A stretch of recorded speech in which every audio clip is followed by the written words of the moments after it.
Η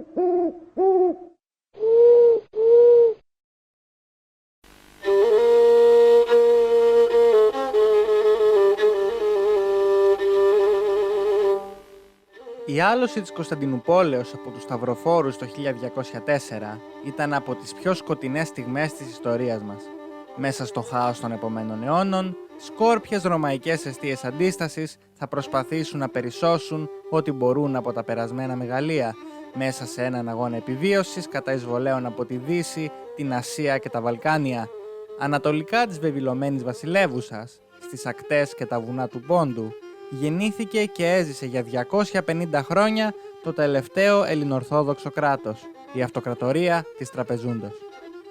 Η περίοδος πριν το 1204 χαρακτηρίστηκε από πολιτικό χάος και αποσχιστικά κινήματα κατά μήκος της Ανατολικής Ρωμαϊκής Αυτοκρατορίας, η οποία παρέπεε υπό την ανίκανη κυβέρνηση της δυναστείας των Αγγέλων. Λίγες εβδομάδες πριν οι Λατίνοι μπουν στην πόλη, οι τελευταίοι άνδρες απόγονοι του αυτοκράτορα Ανδρονίκου Κομνηνού, ο Αλέξιος και ο Δαβίδ, αποφάσισαν να διεκδικήσουν για δικό τους κράτος τις παρευξήνιες ακτές. Οδηγώντας τον στρατό που τους παρήχε η θεία τους Θάμαρ, βασίλισσα της Γεωργίας, κατέλαβαν όλοι σχεδόν την ακτογραμμή του Πόντου και της Παφλαγωνίας μέχρι την Ηράκλεια στα δυτικά. Στα εδάφη τους περιλαμβανόταν και η Περατεία, το νότιο δηλαδή τμήμα της Χερσονήσου της Κριμαίας. Ο πληθυσμός του Πόντου, που είχε ευχάριστη ανάμνηση της διοίκησής του από τον Ανδρώνικο λίγες δεκαετίες νωρίτερα, αγκάλιασε τους νέους ηγεμόνες. Κουβαλώντας την βαριά κληρονομιά της δυναστείας των Κομνηνών, ο Αλέξιος κήρυξε το κράτος του συνεχιστή της διαλυμένης από τους Φράγκους Ρωμανίας και διεκδίκησε τον τίτλο του βασιλέως των Ρωμαίων. Αυτή η κίνηση έφερε αμέσως το νέο κράτος Τραπεζούντος σε σύγκρουση με τους Ρωμαίους της Νίκαιας. Παρότι η επέκταση της Νίκαιας προς τα ανατολικά και η κατάληψη της Συνόπης από τους Σελτζούκους έβγαλε σχετικά νωρίς την Τραπεζούντα έξω από το παιχνίδι, οι βασιλείς της συνέχισαν να φέρουν τον αυτοκρατορικό τίτλο ως το 1282, οπότε ήρθανε σε συμφωνία με τους παλαιολόγους. Παρά όλα αυτά, οι μεγάλοι Κομνηνοί, όπως ονομάστηκε ο βασιλικός κλάδος Τραπεζούντος, κράτησαν ζωντανή την πολιτική τους παράδοση, κτίζοντας τη δική τους Αγία Σοφία και ιδρύοντας τη Μονή Διονυσίου στο Άγιον Όρος. Καθ' όλη την ύπαρξή της, η Τραπεζούντα βρισκόταν σε πολεμικό ή διπλωματικό αγώνα με τους γειτονές της. Αμέσως απειλήθηκε και πολιορκήθηκε από τους Σελτζούκους, με τους οποίους όμως συμμάχισε το 1243 εναντίον της εισβολής των Μογγόλων. Μεγάλο κίνδυνο αποτελούσε και η παρουσία των στόλων της Γένοβας και της Βενετίας στον Εύξηνο Πόντο, οι οποίες πίεζαν για να τους δοθούν οικονομικά προνόμια. Ούτε με την Γεωργία οι σχέσεις ήταν πάντοτε καλές. Η χρυσή εποχή της Τραπεζούντιας Αυτοκρατορίας ήταν ο 14ος αιώνας. Η ίδια η πρωτεύουσα, λόγω της στρατηγικής της θέσης στα σύνορα με την Περσία, έγινε βασικός κόμβος στο δρόμο του μεταξιού και κοσμοπολίτικο εμπορικό κέντρο.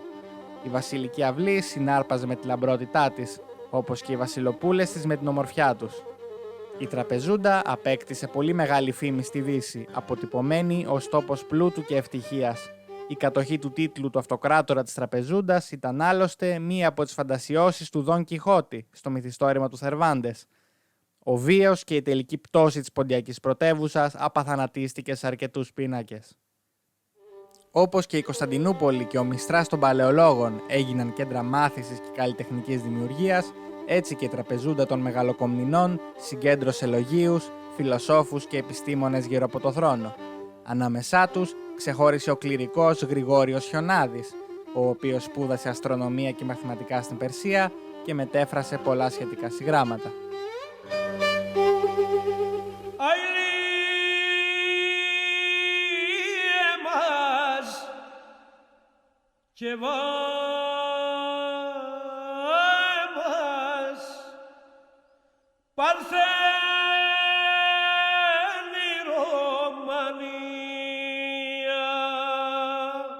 Ο 15ος αιώνας σήμανε το τέλος της ευημερίας και ανεξαρτησίας του Πόντου, καθώς οι Μεγαλοκομνηνοί ενεπλάκησαν σε εμφυλίους πολέμους. Τελικά ήταν η δύναμη της νέας τουρκικής δυναστείας των Οθωμανών, που θα έβαζε τα φόπλακα και σε αυτό το ελληνοορθόδοξο κράτος. Με την Κωνσταντινούπολη στα χέρια του ήδη από το 1453, ο Μωάμεθ ο Πορθητής πολιόρκησε την Τραπεζούντα, η οποία και παραδόθηκε το 1461. Ο τελευταίος αυτοκράτορας, Δαβίδ Κομνηνός, εξορίστηκε μαζί με την οικογένειά του στην Αδριανούπολη. 2 χρόνια αργότερα όμως, ο Μωάμεθ διέταξε την εκτέλεσή του, υποψιαζόμενος κάποια συνωμοσία. Ο Δαβίδ και οι γη του αποκεφαλίστηκαν, αφού πρώτα αρνήθηκαν να ασπαστούν το Ισλάμ. Για το Ποντιακό Ρωμαϊκό άρχιζε η σκληρή περίοδος της Οθωμανικής κατοχής. Ο Πόντος ήταν ο πρώτος που μυρολόγησε την άλωση της αυτοκρατορίας, πρώτος που κράβγασε Πάρθενη Ρωμανία. Ήταν όμως και ο πρώτος που είδε το φως της ελπίδας να ξεπροβάλλει πάνω από τα Τάρταρα. Η Ρωμανία κι αν πέρασε, ανθεί και φέρει κι άλλο.